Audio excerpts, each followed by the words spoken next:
할렐루야. 네, 우리 옆 사람하고 다시 인사합니다. 하나님은 오늘도 우리와 함께 하십니다. 할렐루야. 이 한 시간 주님과 함께 예배드리는 우리 모두에게 예수 그리스도의 은혜와 평강이 함께하기를 축복합니다. 우리의 신앙은 오직 예수님밖에 없습니다. 이 한 시간 우리가 오직 예수님 신앙 가지기는 귀한 복된 시간이 되고 또 자리가 되기를 원합니다. 우리의 구원은 예수님에게만 있습니다. 다른 곳에는 구원이 없습니다. 그래서 오늘도 우리가 맥주 감사 예배로 드린 우리 모두가 예수님 신앙 꼭 붙들고 오늘도 천국 가는 그 믿음의 귀한 삶을 살아가는 복된 자들이 되기를 주의 이름으로 축복합니다. 저는 가끔 가다가 이제 만나러 갑니다. 이만갑 프로를 종종 봅니다. 그 북한을 탈출한 그 사람들의 이야기죠. 그래서 우리 사람은 그거 제가 볼 때마다 저 사람들 뻥이다. 뻥이다. 뭐 실제로 정말로 들을까? 아마 뻥튀기해서 과장돼서 이야기하는 것이 많을 거다. 뭐 그렇게 저한테 뭐 이야기할 때도 있는데 뭐 모르겠습니다. 실제로 뭐 과장해서 이야기인지 실제 이야기인지 제가 눈으로 확인하지 않았기 때문에 잘 모르겠지만 저는 그 사람들의 뭐 실제 과장이 아니라고 저는 생각합니다. 중요한 것은요, 그 사람들이 남한에 와서 정착하는 과정들을 느끼는 감정들을 쭉 이야기할 때 그 사람들의 두 가지를 이야기합니다. 첫째는 너무너무 감사하다는 것이죠. 감사한 이유가 뭐냐? 첫 번째는 새끼 밥을 삼시세끼를 마음 편하게 먹을 수 있어서 감사하다. 새끼 밥을 먹는 것도 마음 편하게 먹을 수 있어서 감사하다는 거예요. 두 번째는 누구 눈치 보지 않고 하루하루를 살아갈 수 있게 되면서 감사하다. 그 두 가지를 공통적으로 이야기하는 거예요. 그 이야기를 들을 때마다 일반 사람들은 저들이 하는 이야기가 그냥 뭐 조금이라도 뭐 과장은 있겠지만 그렇게 과장된 건 아니다라고 생각합니다. 여러분 오늘도 이 지구상에서 삼시세끼 밥을 먹는 것에 대해서 눈치 보지 않고 그것도 마음 편하게 먹을 수 있게 되면서 감사할 것, 여러분 그것에 대해서 감사해 본 적이 있습니까? 오늘 제가 그 이야기를 들으면서 어떤 사람에게는 평범한 일상의 삶이지만 어떤 사람에게는 그것이 굉장히 감사로 느껴지구나. 여러분 오늘 우리가 삼시세끼 밥을 못 먹은 것에서 불평할 수는 있었지만 삼시세끼 밥을 먹고 살아감에 대해서 감사해 본 적이 있습니까? 우리가요 눈칫밥이라고 하죠. 눈칫밥. 아마 눈칫밥 먹어본 사람들 있을 거예요. 우리가 못 먹고 못 살 때 눈칫밥 먹어봤을 거예요. 남의 집 밑에서 눈칫밥 보면 아마 우리 어르신들은 그렇게 많이 컸을 겁니다. 눈칫밥 먹지 않고 살아갈 수 있다면서 감사하다. 감사하다. 요새 애들은 그러잖아요. 집에 먹을 거 없으면 도시락 못 사오면 가서 라면 끓여 먹으면 되지. 뭐 걱정하느냐. 그래. 먹을 게 너무 넘친다는 것이죠. 여러분 오늘도 우리가 똑같은 공간에 살아가고 있던 일상이지만 어떤 사람에게는 그것이 감사가 느껴지게 되고 어떤 사람에게는 그것이 원망이 되고 불평이 느껴지는 그런 사람이 있습니다. 왜 그럴까요? 어떤 사람에게는 감사를 찾을 때 그것이 감사가 되는 거예요. 감사를 찾지 못하면 그것이 감사가 되지 않습니다. 여러분 오늘도 우리가 하나님의 은혜가 오늘 우리에게 널려 있습니다. 풍성한 하나님의 은혜라고 우리가 이야기를 하지만 그 하나님의 은혜를 찾지 않고 그것을 은혜로 느껴지지 않으면 그것은 우리에게 그저 우리의 삶에 흘러가 버리는 그런 감사가 될 줄로 믿습니다. 우리가 늘 은혜를 찾아갈 수 있는 그 은혜가 되기를 원합니다. 근데요 이 사람들이 와서 이야기하는 그 이야기를 보면 남한에 살면서 시간이 흘러가면서 남한에 와서 정착되고 그 남한 사람들이 되어가면서 그 감사를 잃어버릴 때가 있다는 거예요. 어떨 때 감사가 잃어버리느냐? 그렇게 북한에서 못 살고 힘들고 어렵게 먹을 것을 구하기 위해서 목숨 걸고 그렇게 살아갔는데 남한에 와서 살면서 그 먹을 것 해결되고 모든 삶 속에 이렇게 남한 사람화 되어가면서 감사를 잃어버렸는데 첫째는 그 다른 사람들과 내가 비교할 때 그 감사를 잃어버리더라. 저 사람은 저렇게 사는데 나는 못 살구나. 다른 사람은 있는데 나는 없구나. 자꾸 비교하다 보니까 그 감사를 잃어버렸다. 그렇게 이야기를 하더라고요. 또 하나가 감사를 잃어버릴 때가 있는데, 내 안에 욕심이 생길 때 감사를 잃어버리더라. 좀 더 많은 것을 얻기 위해서 자꾸 내 안에 그 욕심을 채우려고 하다 보니까 감사가 사라지더라는 거예요. 굉장히 일리가 있는 것입니다. 여러분, 오늘도 우리가 변함없는 감사가 되기를 원합니다. 오늘도 하나님께서 나에게 주신 그 은혜 변치 않고 그것이 내 일생에 귀한 감사가 되는 그 귀한 하나님의 은혜를 누릴 수 있는 그 믿음 되기를 원합니다. 그래서 오늘 우리가 이 맥주 감사 주일 예배를 드리면서 우리가 이 감사를 우리가 찾으셔야 돼요.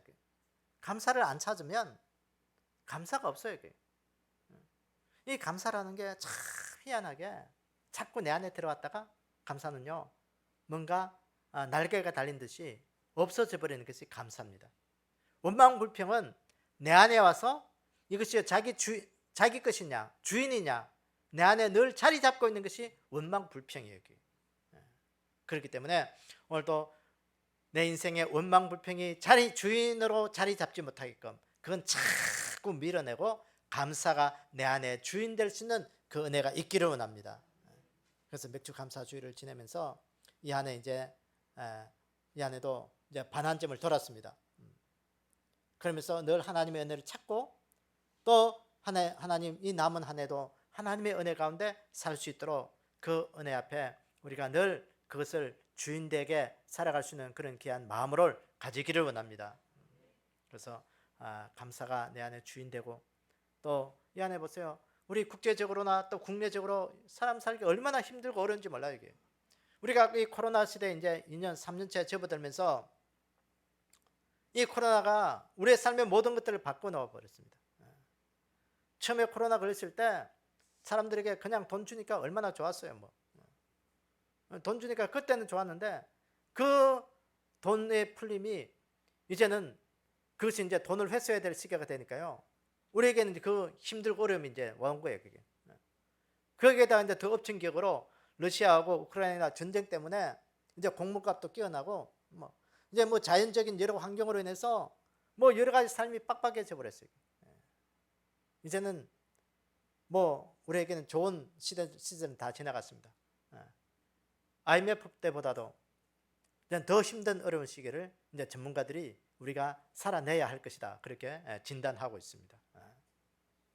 어쨌든 이러한 시대 상황이 있지만 우리가 이 가운데서도 우리는 하나님의 은혜로 살아간다 하는 그 귀한 그 하나님의 은혜를 잊지 아니하고 그 은혜 앞에 감사할 수 있는 그 믿음이 되기를 축원합니다.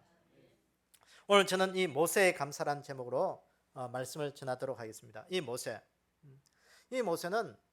이 성경에 보면 또 이스라엘 역사에 보면 아주 민족의 지도자죠. 그 이스라엘 백성들이 애굽의 노예로 있을 때 이 모세를 통해서 하나님께서 그들을 이끌어 주신 지도자였습니다. 그리고 이 모세는 또 성경에 보면 그 선지자의 원형이라고 볼 수 있습니다. 아주 큰 선지자 가운데 또 한 분이고 또 하나님 앞에 율법을 받은 율법학자라고 해도 과언이 아닐 만큼 그렇게 큰 인물입니다. 그래서 이 구약을 대표하는 이 인물, 육적으로 보면 이 애굽에서 그 세상을 호령하던 그 당시의 애굽은 최대 강국이었습니다. 그 모세가 바로 왕의 아들로서, 바로 왕의 딸의 아들로서 또 그 바로 왕의 후계자로 왕이 될 위치에 있는 그런 아주 힘 있는 그런 자였습니다. 그런데 이 모세는 그 바로 왕의 후계자로의 그 모든 것들을 뒤로하고 자기 동족과 함께 그 학대받는 애굽 사람들을 응징하고 그것이 나중에 애굽 사람을 쳐 죽인 것이 탄로 날까 봐 미디안 광야로 도망가서 거기에서 삶을 살아가는 아주 도망자의 삶을 살아갔던 그런 한 사람 가운데 한 명입니다. 그가 모세가 미디안 광야에 가서 살면서 미디안 제사장 이드로라는 사람을 만나서 거기에서 이제 양도 치고 또 이드로의 딸 십보라와 함께 결혼도 하게 됩니다. 이 미디안이 뭐냐? 이 미디안은 아브라함의 후처 가운데 그두라라는 여인인데 그 나중에 아브라함이 그 자기 아내 사라가 죽고 난 다음에 이제 또 새 장가를 들어서 또 후손을 얻습니다. 그 그두라의 후손이 이 미디안 족속이에요. 미디안 족속. 그러니까 이 미디안 족속 가운데서도 이 이드로는 겐 족속의 제사장이었습니다. 성경에 보면 겐 족속의 제사장이다 그렇게 나와 있습니다. 어쨌든 이 모세가 이스라엘 백성들을 출애굽시키고 또 르비딤 광야에서 오늘 이 본문의 말씀을 보면 아말렉과의 전쟁이 있은 다음에 그 모세의 소문을 듣고 이 이드로가 장인이 자기 딸 십보라와 이 모세의 두 아들 게르솜과 엘리에셀을 데리고 모세를 방문했습니다. 그런데 성경을 보면 모세가 이 광야에 있다가 애굽에 들어가서 이스라엘 백성들을 출애굽시킬 때 이 십보라 자기 아내가 따라가지를 않았어요. 따라가지 않아서 이제 이 이드로가 장인이 데리고 온 그 이야기인데 오늘 본문에 보면 오늘 이 18장은 무슨 말씀이냐면 이 모세가 광야에서 그 이스라엘 백성들을 끌고 왔을 때 모든 사람들이 모세만 쳐다봤습니다. 조그만 일이든지 큰 일이든지 다 모세만 와서 모세에게만 이야기하는 거예요. 그러니까 이 이드로가 보니까 모세가 참 피곤한 거예요. 그러니까 모세에게 충고합니다. 혼자 일 처리하지 말고 전전긍긍하지 말고 사람들을 세워라. 천부장도 세우고 백부장도 세우고 50부장 세우고 10부장 세우고 그러니까 그 무리의 지도자들을 세워서 그들로 하여금 같이 일을 나누고 같이 일을 나누어라. 그리고 그들이 일을 처리하지 못하고 그 하는 일이 있으면 자네가 가서 그렇게 일을 처리하라는 거예요. 그래서 이 이드로의 말을 듣고 모세가 천부장, 백부장, 50부장, 10부장 세워서 그 광야 40년의 시간 속에 크고 작은 일들을 잘 감당할 수 있는 지혜로운 그 삶을 살게 된 것이죠. 오늘 이 모세가 이 장인 이드로를 만나서 광야에서 양을 치면서 그 40년의 시간들을 회상하면서 오늘 하나님께서 이스라엘 백성들을 여기까지 인도해 주셨고 하나님께서 그 애굽의 그 손에서 구원하신 그 은혜를 나는 감사한다. 그래서 오늘 이 모세가 감사한 내용이 뭔지 오늘 우리가 이 성령께서 우리에게 들려주신 음성을 듣도록 하겠습니다. 자, 오늘 이 모세가 감사한 그 내용의 첫 번째는 모세가 이방에서 나그네 됨을 감사했다는 것입니다. 오늘 본문 3절에 보니까 그 하나의 이름은 게르솜이라.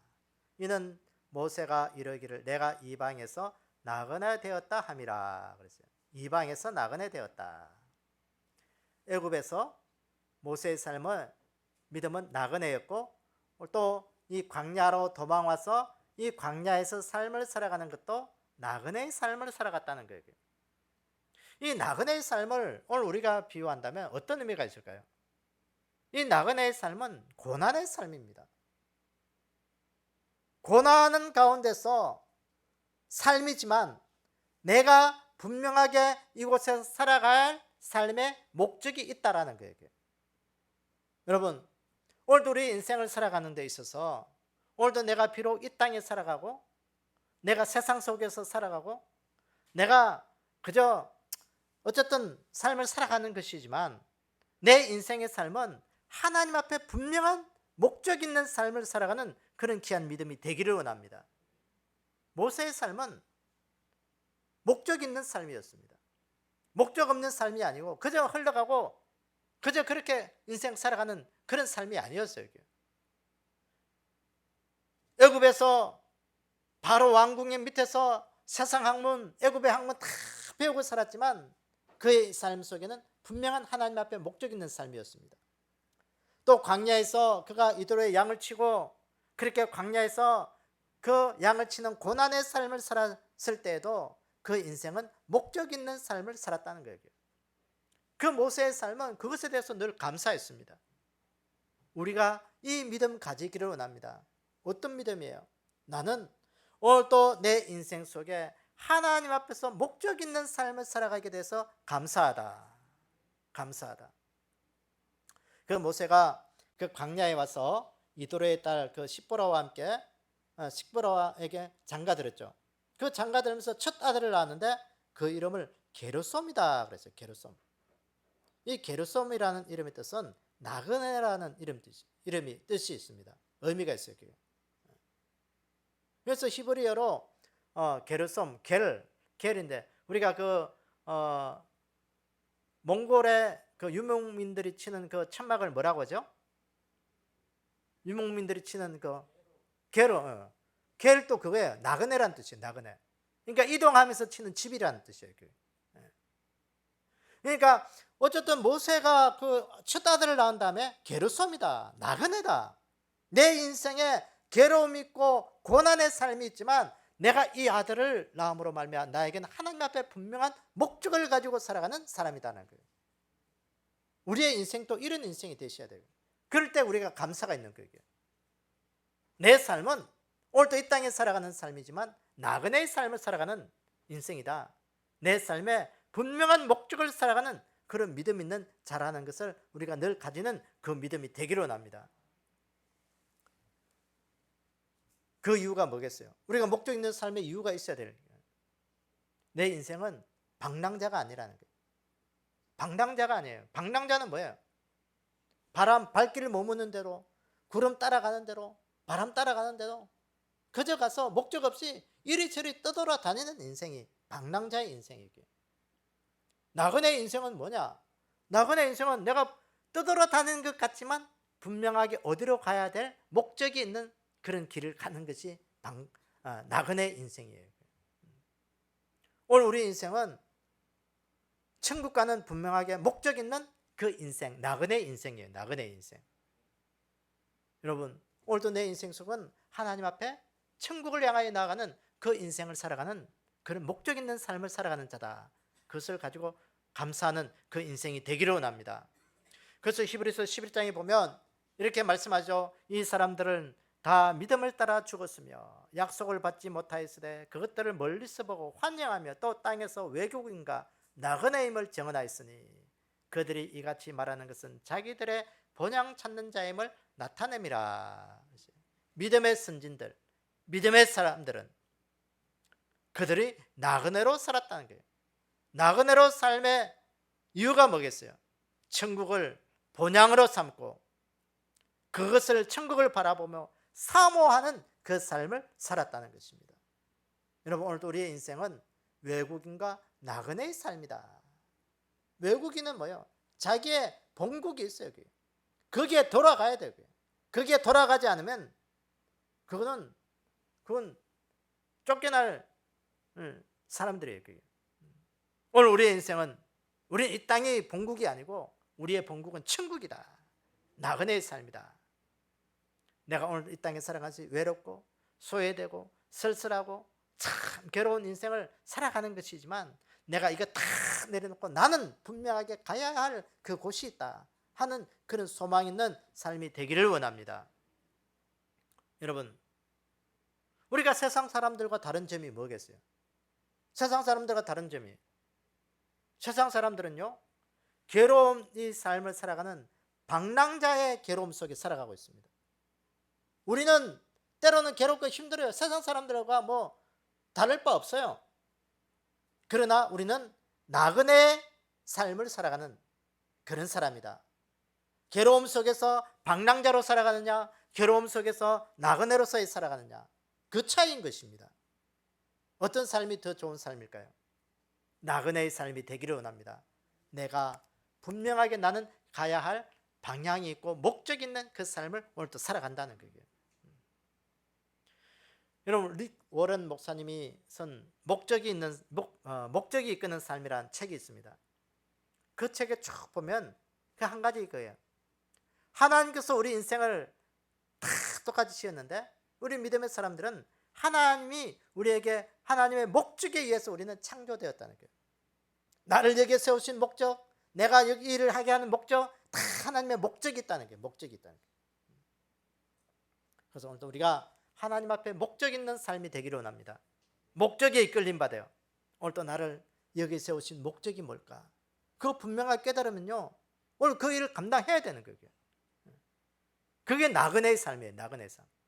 바람이 부르고 비바람이 쳐도 가야 할 길은 가야 하는 것이 바로 나그네예요. 그게 비바람 치고 춥고 덥다고 해서 안 가면 그건 방랑자의 삶이에요. 그게. 오늘도 마찬가지예요. 오늘도 주님 앞에 나와서 오늘도 추수감사 예배로 드리는데 내 인생에 오늘도 예배 드리고 분명히 여기서 이 자리에 앉아서 예배 드려야 될 목적이, 이유는 뭐냐? 오늘도 내 인생에 천국 가는 나그네 인생이 분명하게 목적 있는 삶이기 때문에 오늘 또 예배 드린다는 거예요. 이 더운데 아이고 뭐하러 교회 가노? 시원한 데 가서 저 뭐 산에 가서 수박이나 깨먹고 시원한 데 가서 뭐 앉아 있다가 가지면 되지. 그건 방랑자예요. 방랑자. 목적이 없는 삶이기 때문에 그런 거예요. 오늘도 우리가 광야 같은 이 삶이지만, 우리 인생의 고난 같은 삶이 우리 가운데 늘 있지만, 내가 하나님 앞에 목적 있는 삶으로 오늘도 나는 삶을 살아가기 때문에 나는 감사하다. 천국에 귀한 한 삶을 잃어버리지 않는 그 믿음이 다 되기를 주님의 이름으로 축원합니다. 두 번째, 이 모세는 하나님 앞에 감사한 것은요, 바로의 칼에서 구원해 주심에 대해서 감사했다는 것입니다. 오늘 본문 4절의 하반절에 보니까 바로의 칼에서 구원하셨습니다. 또 하나의 이름을 엘레시레를 하고 내 아버지 하나님이 나를 도우사 바로의 칼에서 구원하셨다. 바로의 칼에서 구원하셨다는 말은 무슨 말이겠어요? 하나님께서 내 삶의 위기의 순간에 나를 구원해 주셨다는 거예요. 내 삶에 힘들거려올 때, 내 삶의 위기의 순간에 하나님께서 나를 망하지 않게 하고 나를 구원해 주셔서 나를 여기에 세우심에 대해서 나는 감사한다. 여러분, 그것에 대해서 감사해 본 적이 있습니까? 내 인생 속에 오늘도 내가 여기에 있어서 생명부지하고 살아갈 수 있는 그 인생, 내 삶의 위기의 순간들이 수많이 있었지만 그 속에서 나를 하나님 끝내지 않고 오늘 나를 건져 세우시고 하나님 섬기게 하시고 여기에 있게 하심에 감사하는 그 믿음이 되기를 원합니다. 여러분, 바로의 칼이 뭐겠습니까? 이 바로의 칼은 무기를 지칭하는 거예요. 칼의 종류도 여러 종류가 있습니다. 음식을 만들 때 쓰는 칼, 식칼이죠. 조각을 할 때 만드는 그 조각칼, 전쟁할 때 쓰는 칼. 오늘 이 바로의 칼은 예술적인 칼이나 음식을 만들 때 쓰는 칼이 아니라 사람을 죽이는 데 사용하는 무기예요. 그 칼을 떠나요. 그 바로의 칼에서 건져주심에 대해서 감사하다. 이 모세에게는 큰 바로의 두 번의 그 칼이 있었습니다. 첫 번째는 어떤 칼이었을까요? 이 모세가 태어날 때 칼이었습니다. 모세가 태어날 때는 이 바로 왕이 히브리인들을 없애려고 위협하는 칼이었습니다. 남자아이들을 다 태어나면 산파들에게 명령합니다. 다 죽이라. 그 산파들이 그 명령도 안 따르고 하니까요, 바로 왕이 명령하잖아요. 모든 남자들이 태어나면 다 나일강에 갖다 버려버리라. 살려두면 그 집을 다 몰살시켜버리겠다. 그런데 하나님께서는요, 그 히브리 민족을 없애려고 하는 그 칼 앞에서도 하나님은 모세를 지키시고 보호하셔서 살려두었습니다. 그가 그 애굽의 왕궁에서 살면서 또 한 번의 위협의 칼이 있었습니다. 그 동족을 도우려다가 그 사람을 쳐 죽이잖아요. 이것을 본 이 모세가 두려워서 미디안 광야로 살인자가 되어 도망갔을 때도 하나님은 그 미디안 광야에서도 바로 왕을 칼을 피해서 거기서 안전하게 지켜주셨습니다. 어쨌든 그 첫 번째 바로 왕의 칼을 피할 수가 있었습니다. 두 번째 칼은 어떤 칼이었겠습니까? 이스라엘 백성들을 그 모세가 80살 되어서 그 애굽에서 건져냅니다. 건져내서 그 사람들을 이끌고 이제 광야로 그 가나안을 향한 가는 그 길에 그 앞에 홍해가 가로막혀 있었습니다. 뒤에서는 그 바로 왕이 그 이스라엘 백성들을 잡으려고 뒤쫓아옵니다. 군대를 이끌고. 여러분 같으면 어떻게 하겠습니까? 진퇴양난이었습니다. 앞에는 홍해가 막혀 있고 뒤에는 애국 군사가 쫓아오고 그럴 때 하나님은 그 애굽 군대의 그 칼에서, 그 진퇴양난의 속에서 홍해를 가르셔서 이스라엘 백성들을 건너게 하셔 구원해 주신 그 칼에서 구원해 주셨던 것입니다. 할렐루야. 사랑하는 여러분, 오늘도 우리의 인생들을 콩히 한번 되돌아보기를 원합니다. 하나님, 내 인생에 세상으로부터 정말 내 모든 것들을 끝내고 어찌할 바 없을 때, 그때도 나를 구원해 주시고 여기에 세워주신 그 은혜, 여러분 생각해 보기를 원합니다. 위기 속에서 구원해 주신 그 하나님의 은혜를 감사했다는 것입니다. 바로의 칼에서 구원해 주심에 대해서 감사하다. 감사하다.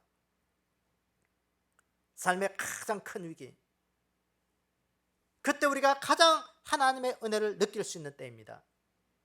여러분, 오늘도 여러분들의 삶의 인생의 위기를 살아가고 있습니까? 지금 내가 하나님의 가장 큰 은혜를 받을 때이고 가장 큰 감사를 드려야 할 때인 것을 기억하기를 원합니다. 하나님, 내 인생에 가장 큰 하나님의 은혜를 누리게 하시고 감사할 수 있는 그 은혜를 주십시오. 하나님 길을 열어 주십시오. 기도하면서 그 은혜 느끼기를 원합니다. 여러분 생각해 보세요. 우리가 원수마귀 사탄의 손에서 지옥에 끌려가서 죽을 수밖에 없었던 우리를 하나님은 오늘도 우리를 그 가운데 우리를 건져 주셔서 사탄의 손에서 빼내어 주셔서 우리를 천국 가게 해주신 것, 우리는 우리 인생의 가장 큰 감사예요. 그게 여러분, 그거 늘 감사가 돼야 돼요. 그 감사를 잊어버리면 안 돼요. 그래서 시편 121편은 이렇게 고백합니다. 여호와는 너를 지키시는 이시라. 여호와께서 내 오른쪽에서 내 그늘이 되시나니 낮의 해가 너를 상하게 하지 아니하며 밤의 달도 너를 해치지 아니하리로다. 여호와께서 너를 지켜 모든 환난을 면하게 하시며 또 내 영혼을 지키시리로다.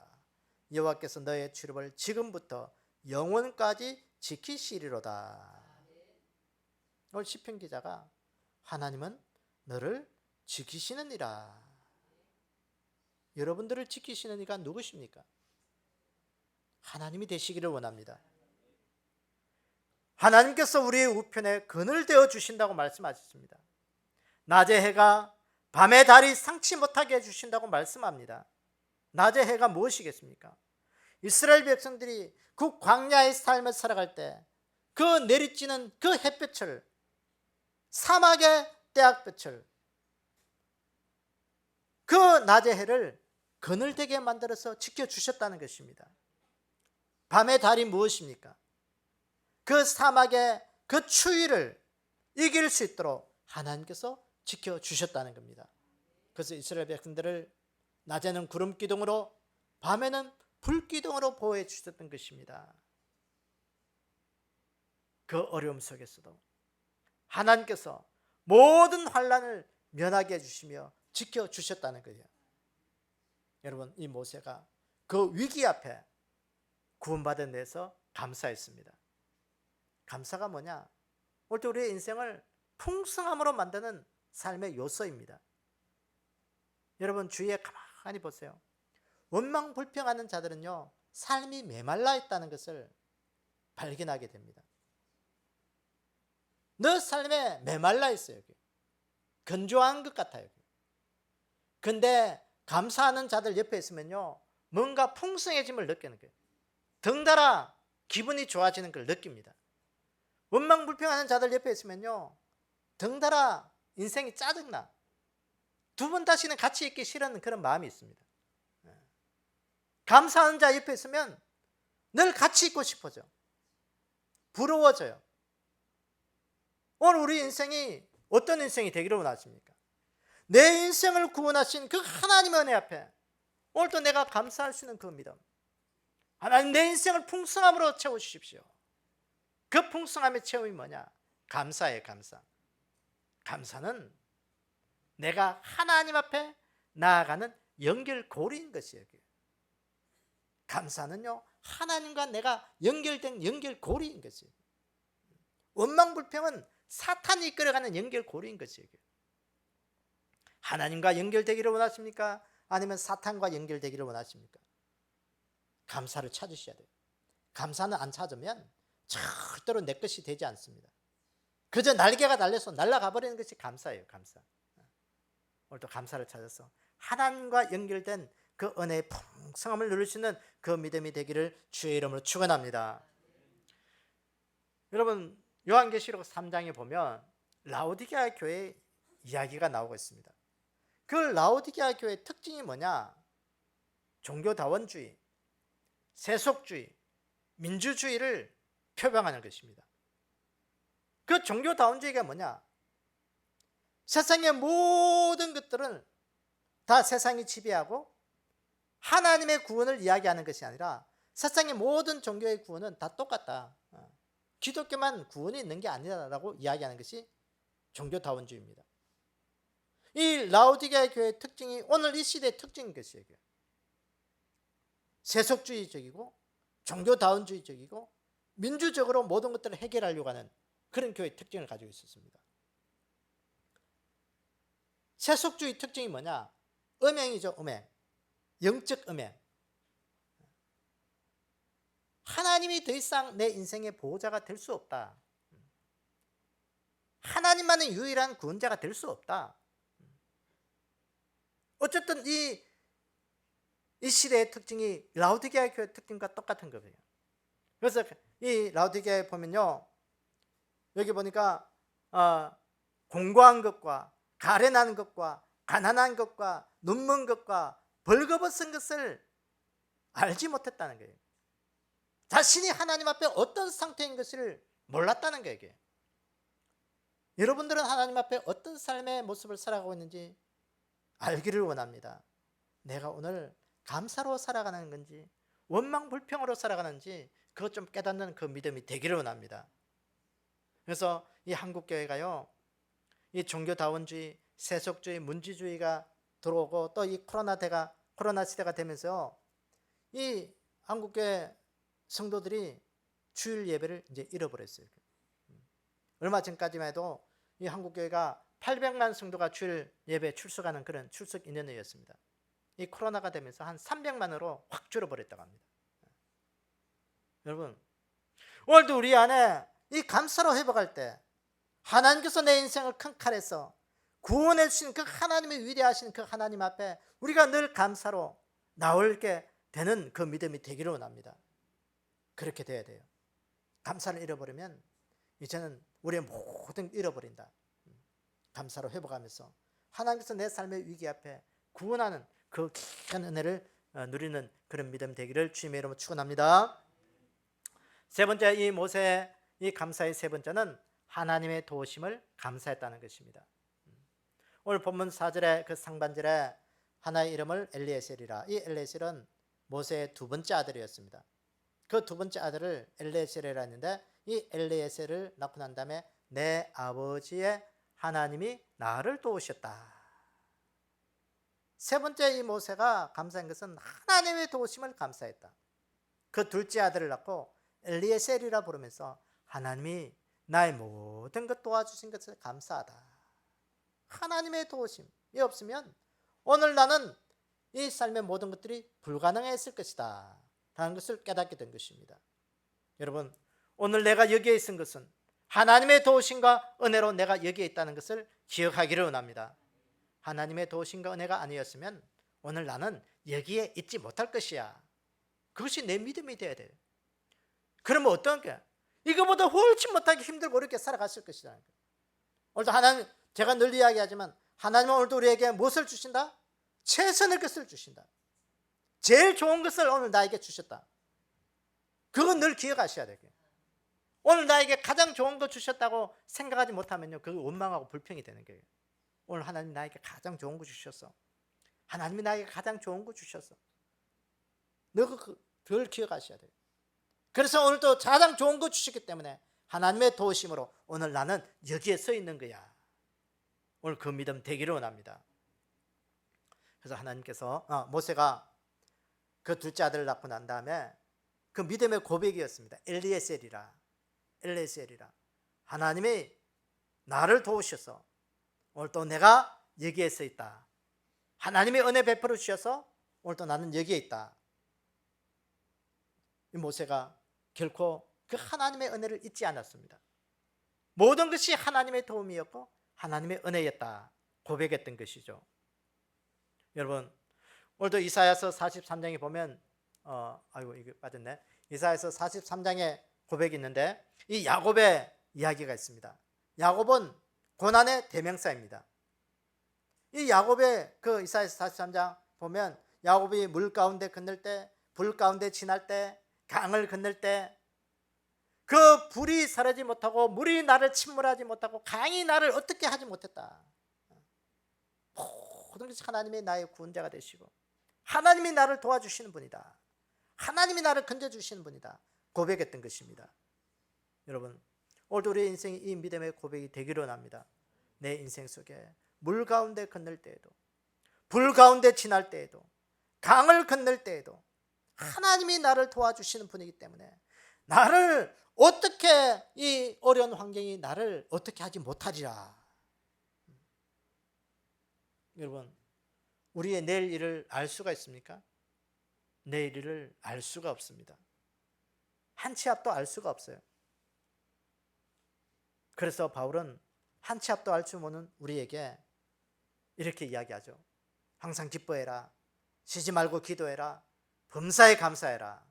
이것이 그리스도 예수 안에서 너희를 향하신 누구의 뜻이라? 하나님의 뜻이라. 범사에 감사하는 삶.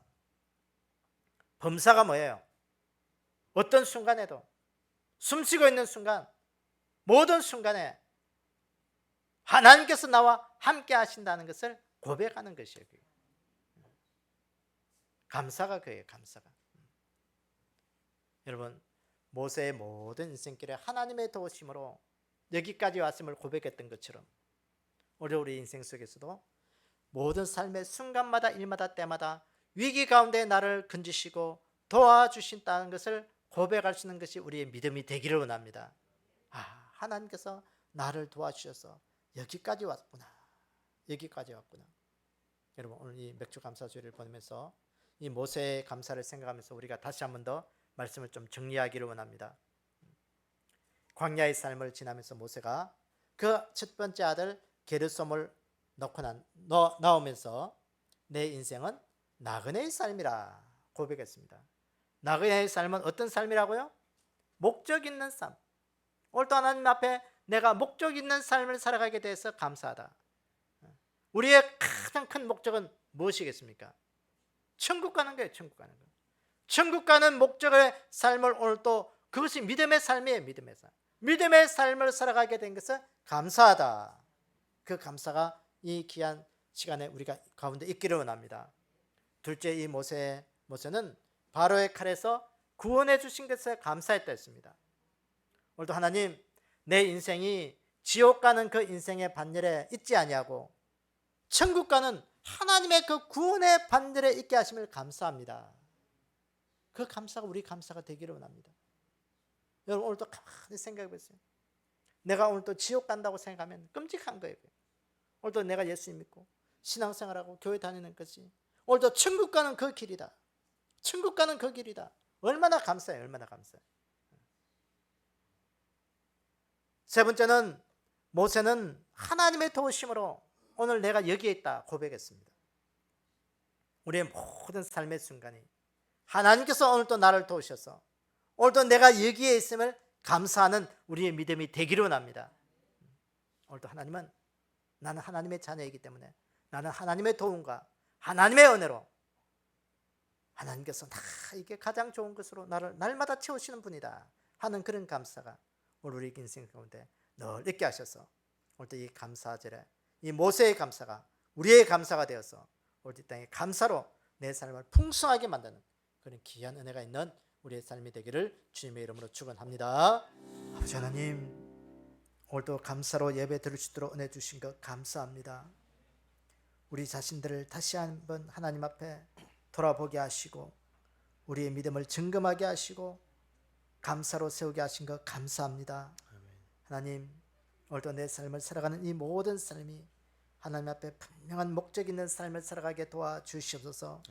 목적을 잃어버렸다면 다시 한 번 더 그것들을 깨닫게 하셔서 우리의 인생이 방랑자가 아니라 나그네의 삶을 살아가게 하시고 하나님이 오늘도 나를 여기에 세우시고 구원해 주신 그 하나님 앞에 감사하게 하시고 하나님이 도와주셔서 여기에 오늘도 내가 살아가게 하심을 감사합니다. 하나님, 내 삶의 위기 앞에 건져주신 그 은혜 앞에 감사하게 하시고 이 귀한 모세의 감사가 오늘 이 시대를 살아가는 우리의 감사가 되게 하셔서 오늘도 우리가 이 시대의 사명자로 살아갈 수 있는 그런 귀한 복된 믿음 되게 도와주시옵소서. 지금은 우리 주 예수 그리스도의 은혜와 하나님 아버지의 무한하신 사랑과 성령님의 위로 교통하심의 역사가 맥주 감사 예배로 하나님 앞에 영광 올려드리며 우리의 인생도 오늘도 하나님 앞에 감사의 삶으로 살아가기를 다짐하는 우리 믿음의 백성들 머리 위에 주님 다시 오실 그날까지 영원히 함께하기를 축원하옵나이다. 아멘.